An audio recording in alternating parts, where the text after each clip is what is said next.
ئیسماعیل عوسمان پامنێرمان لە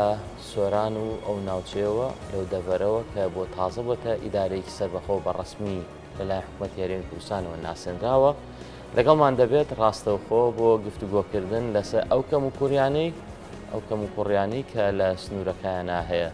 ئیسماعیل سڵاوت لێبێ و بەیانیت باش هاتوینەتە لای تۆ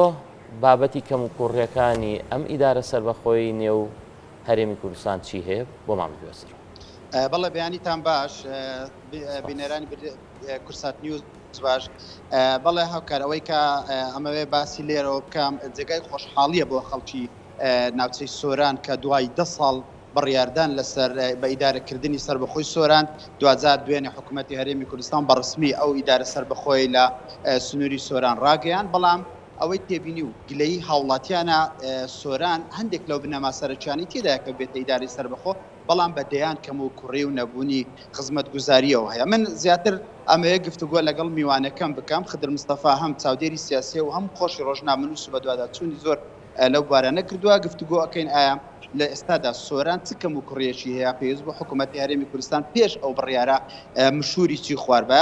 کا خدر بەیانیت باش ئەگەر بێ لای من بەنی ئێوە و بەنی میوانانی بەڕێزی هەموو ئەوانەی چاویان لەسەر کورسات نیوزە بەیانیان باش بێت. کاخدر ئێمە ئەزانین دوێنێ حکوومەتی هەرێمی کوردستان 2000 بڕیاری ئەوەیدا کە ئیدارەی سەربەخۆی سۆرانی ڕاگەیان پێت وایە ئیدارەی سەربەخۆی سۆران چەندە گرنگە بۆ ناوچێ بە دڵنیاییەوە بڕیاری بە ئیدارەکردنی سەربەخۆی سۆران بڕیارێکی گرنگە بەڵام ئەبێ بگەڕێنەوە بۆ ئەوەی کە ئەم بڕیاری گرنگە زۆر درەنگکەوت لە جێبەجێکردنی ئەم بڕیارە لە 2 ساڵی 2011 لە کابینەی شەشەمی حکوومەتی هەرێمی کوردستان بڕیاری سەربەخۆی ئیدارەی سەربەخۆ بۆ ڕاپەڕین سۆران هەڵەبجا زاخۆ دەرچوو بەڵام بەداخەوە ئەو بڕیارەی سۆران دواکەوت لە کاتێکی زوودا بڕیاری هەڵەبجا جێبەجێکرا و دوجاریش بوو بە پارێزگا پیرۆزباییمان هەبوو ئەو کات سەبارەت بە ڕاپەڕینیش لە کاتی خۆیدا جێبەجێ بوو بەڵام سۆران زۆر دواکەوت ئەم دواکەوتنەی ڕاستی ماینی گەرانی هەموو لایەکمان بوو بەڵام کە دوێنێ حکوومەتی هەرێمی کوردستان یان لە مانجی حوتی ساڵی 21 کە بڕیاریدا ئیدارەی سەربەخۆی زاخۆ و سۆران جێبەجێ بکرێ ئەکی دڵمان خۆشە هیوادارین ئەم مژدەیە لە ئاستی تموحی خەڵکەکە بێت چونکە ئێمە تموحمان زۆرە لەو سنوورە پێداویستیمان زۆرە لەو سنوورە بۆیە من پیرۆزبایی ئەەکەم گرنگە بەڵام تەنها بڕیارەکە بە تەنیا گرنگ نییە ئیدارەکە بە تەنیا گرنگرە چی خزمەت گوزاری لە ڕێگە ئەم ئیدارەیە ئاگاتە خەڵک ئەو بۆ ئێمە گرنگە. کاخدر باس لەوە ئەکرێ کە لەو سنوورە هاوڵەتیان گلەی ئەویان هەیە کە زۆر کەم و کوڕی لە ڕووی خزمەت گوزاریەوە هەیە کە ئەو سنوورە بڵێ 4 قەزا و نزیک بە 15 ناحیە و زیاتر لە 1000 گون لەخۆ ئەگرێ زۆرترین کێشە و کەم و کوڕی خزمەت گوزاری لەو ناوچەیە هەیە پێویستە حکوومەت لە ئێستادا هەنگاوی یەکەمی دوای ئەو بڕیارە چی بیت بەدڵنیایەوە حکوومەت پێویستە پلانێکی باش بۆ جێبەجێکردنی بڕیارەکەدا بنێت پێش هەموو شتێک نیەتی باش لە خزمەتکردن بەبێ جیاوازی چونکە ئێمە هەست بە جیاوازیەکی زۆر لە خزمەت گوزاریەکانەکەین ئەو سنوورە سنووری 4 قەزایە 13 ناحیەکە ژمارەی زیاتر وەکو ئاماژەناویشت ئاماژی پیدانزیکی 1000 گوند لە سنوورەکە لەخۆگرێ ئەمە مای ئەوەیە کە دەبێت حکوومەتی هەرێمی کوردستان لە ئاست ئەو ژمارە زۆرەی دانیشتوان کە ناوچەیەکی قوربانی دەر قوربانی زۆری داوە ناوچەکە ناوچەی شۆڕش بە بەردەوامی لە سەردەمی شۆڕشی ئەیلول و ڕۆڵی زۆر گەورەی بۆ لە سەردەمی شۆڕشی نوێ بۆیە زۆر گرنگە حکوومەت لە ئاستی ئەو قۆناغا ئەو خەبات و تێکۆشانی و خەڵکە بێت بەڵام بەداخەوە وانە ئێمە ئەبینین لەو سنوورە کە سنووری ئیداری سەربەخۆی سۆرانە دەواازەی نێودەوڵەتیمان هەیە پێویستە حکوومەتی هەرێمی کوردستان بەشێک بەڕسمی لەو داهاتە بجێڕێتەوە بۆەوەی خزمەت گوزاریەکان ئەو خزمەت گوزاری کەمانەی کە هەیە من ناڵێن سۆران گەشەی نەکردووە بەڵام بەپی پلانی گەشەی نەکردووە پێویستە بەپی پلانێکی استراتیژی گەشە بکە و گەشەکردنەکانی تەنیا بریتی نەبێت لە ناوەندی قەزای سۆران یان ناوەندی ئیداری سەربەخۆی سۆران پێویستە قەزاکانی لەبەرچاو بگرێ ئەوە مێرگە سۆر ئەوە چۆمان ئەوە ڕەواندز ئێمە لە سەردەمی خۆی ڕەواندز یەکێک لە کۆنتترین ناحیەکانی سەردەمی دروستبوونی دەوڵەتی عراقا بەڵام حکوومەتی عراقی دی لە ساڵی 80 هەڵیەوەشێنێتەوە قەزاکە هەڵەوەشێنێتەوە بە ناحیە ئێستا قەزایەکی زۆر هەژارە پێویستە ئیدارەی سەربەخۆ گرنگیی زۆر بە ڕەواندز بدات دۆڵاکۆ تا ئێستا یەکێکە لەو منتیقە شۆڕژێرانەی کە لە سنووری قەزای ڕەواندزە ئاوی خواردنەوەی نییە پێویستە ئیدارەی سەربەخۆ بی ئەو جیاوازە لابات ئێمە تەمەنا ئەکەین ئیدارەی سەربەخۆ بێت لە سنووری سۆران ئەو جیاوازی خزمەت گوزاریە لە نێوان گەڕک و کۆڵانەکان نەک هەر لە نێوان قەزاکان نێڵی ئێمە بۆ نمونە لە قەزای چۆمان پرۆژەی ئاوێکمان هەیە بە درێژایی دروستبوونی ئەو پرۆژە ئاوە چێشە و گرفتی هەبووە لە کاتێکدا ئێمە بینین لە سنووری قەزاکانی تری هەر ئیداری سەربەخۆی سۆران پرۆژەی ئاو بە چەندین بەدایان ملیۆن دلاری بۆ تەرخانەکرێت ئەمە گرفتی گەورن پێویستە حکوومەتی هەرێمی کوردستان ئیداری سەربەخۆی سۆران بەرنامەیەکی تۆکمەی هەبێت پێش هەموو شتێک هاوڵاتیان لە ڕووی خزمەتگوزاریەوە لەگەڵ خۆی ئاشکاتەوە. دوێنێ یەکێک لە ئەوانی باس کرا لەو مەراسیمە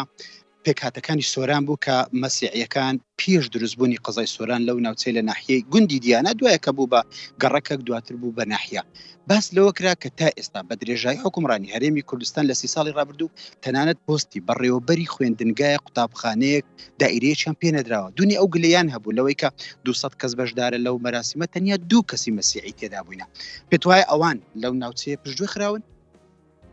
سەبارەت بە مەسیحیەکان ئەکرێ خۆیان قسە بکەن بەڵام من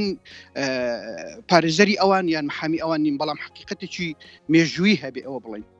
دیانە لە کاتی خۆی بریتی بووە لە ناحیە یان گوندی دیانەی کۆن کە تەن هەمووی مەسیحیەکان بوون ئەوەی کە لەو دەوروبەری کە دوجار قەزای سدیق و ئیتر بوو بە سۆران لە سەردەمی سەرۆک مام جەلال و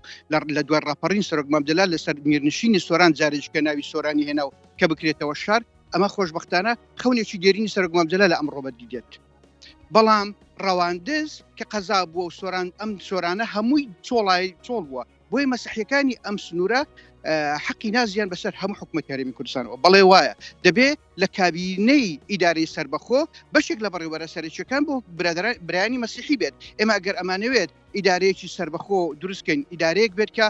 جیاوازی لە نێوان پێکاتەکاننا بەڵێ دەبی گرنگجێکی زۆر بە برایانی مەسیحی بدرێت چونکە ئەوان بەشێکی سەرچین لە دروستکردنی سۆران ئەوان بەردی بناغی سۆرانن کە لە دیانە و دەی دیانەی کۆن کە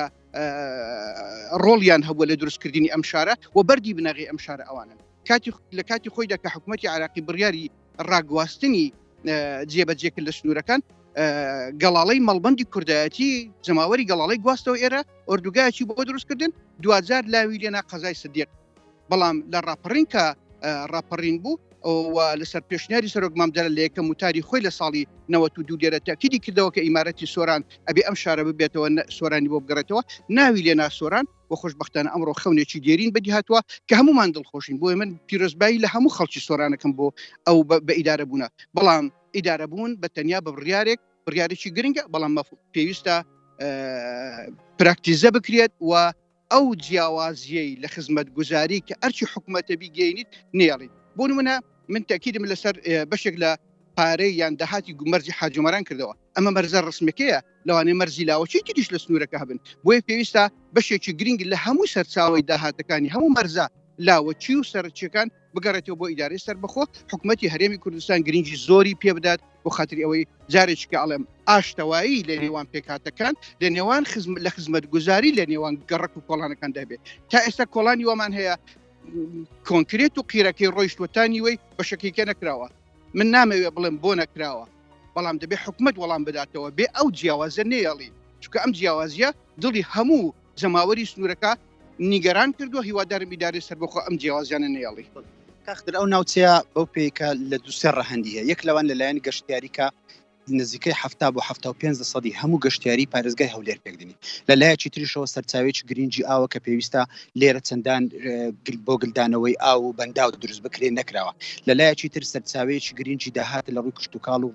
ڕز و باخی هاوڵاتیان ئەوە کوی ئەو بابەتانی کە هەیە لە ئایندەدا حکوومەت چۆن ئەتوانێت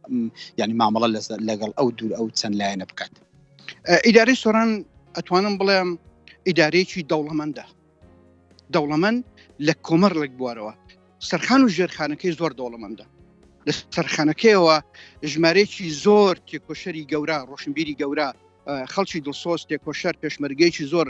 ناوچەیەکە کە بە هەزاران قوربانی تێداداوە هەزاران شەهیدی هەیە لەبەرەوە ئەمە سەرخانەکەی ژێرخانەکەی بەڵێ زۆر دەوڵەمەندە بە کۆمەڵێک سامانی سروشتی گرنگ لە هەمویان گرنگتر ئاو ئێمە لەو سنوورە بەس ئەو سەرچاو ئەوانەی کە لە سۆرانەوە با بڵێن ئیدارەی ئێستای سۆرانەوە ئەگاتە زەرزەی گەورە ساڵانە زیاتر لە 8 بۆ 9 میلیارد مەتر سێجا ئاوەڕوە بەڵام بەداخەوە بەنداوێک نبینن لەم سنوورە پێویستە حکوومەتی هەرێمی کوردستان ئیدارەی سەربەخۆ یەکێک لە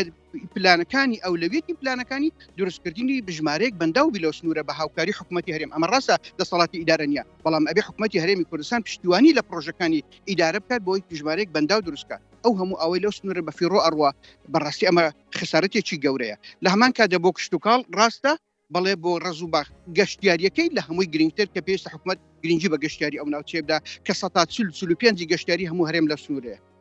دەست خۆش بێ ئەوە برادران پەیمان لە کات نەما دەنا زیاتر ئەمانویست قسە بکەین زۆر سپاس بۆ خدر مستەفا هەم ڕۆژنامەنووس و چاودێری سیاسی بەڵێ هاوکار ئەوە کۆی ئەو گرفت و چێشانە بوو کە باسی لێوەکرا و هاوڵاتیانیش هەمان ڕایان هەیە کە پێویستە ئیدارەی سەربەخۆی سۆران لە ئایندەدا بە شێوازێکی جیاواز لە ڕابردوو کار بکات زۆر باشە ئیسماعیل دەست خۆش بێ